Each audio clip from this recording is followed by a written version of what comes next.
بسم اللہ الرحمن الرحیم۔ سامعین، آج ہم جس واقعے کا ذکر کرنے جا رہے ہیں اس کا عنوان ہے حضرت عیسیٰ علیہ السلام کی ابلیس سے ملاقات۔ حضرت عیسیٰ علیہ السلام کی ملاقات ابلیس سے ہوئی۔ وہ 4 گدھوں کو ہانک رہا تھا۔ ان گدھوں پر سامان لدا ہوا تھا۔ حضرت عیسیٰ علیہ السلام نے ابلیس سے ان گدھوں کے ہانکنے اور سامان کے بارے میں پوچھا۔ ابلیس نے جواب میں کہا کہ تجارت کا سامان ان گدھوں پر لدا ہوا ہے اور خریدنے والوں کو تلاش کر رہا ہوں۔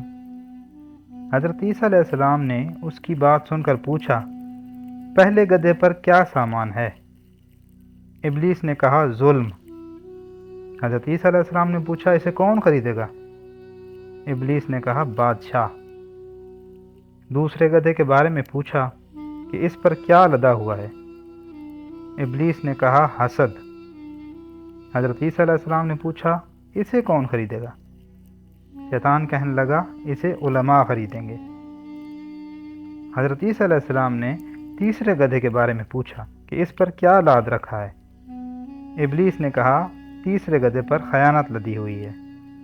حضرت عیسیٰ علیہ السلام نے حیرانگی سے ابلیس سے یہ پوچھا کہ اسے کون خریدے گا؟ شیطان نے کہا، خیانت کو تاجر خریدیں گے۔ پھر چوتھے گدھے کے بارے میں حضرت عیسیٰ علیہ السلام نے استفسار کیا اور پوچھا کہ اس پر کیا لاد رکھا ہے؟ ابلیس نے کہا، اس چوتھے گدھے پر میں نے مکر و فریب لاد رکھا ہے۔ حضرت عیسیٰ علیہ السلام نے حیرانگی سے پوچھا کہ اس مکر و فریب کو کون خریدے گا؟ تو شیطان نے کہا کہ اس مکر و فریب کو عورتیں خریدیں گی۔ تو سامعین، جیسا کہ آپ نے اس واقعے میں سنا کہ شیطان ہر وقت ایسے بندوں کی تلاش میں رہتا ہے جو کہ اس کے ساتھ گناہوں کی تجارت کر سکیں۔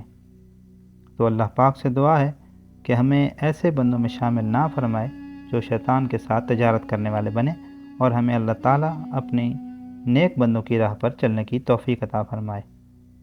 آمین ثم آمین۔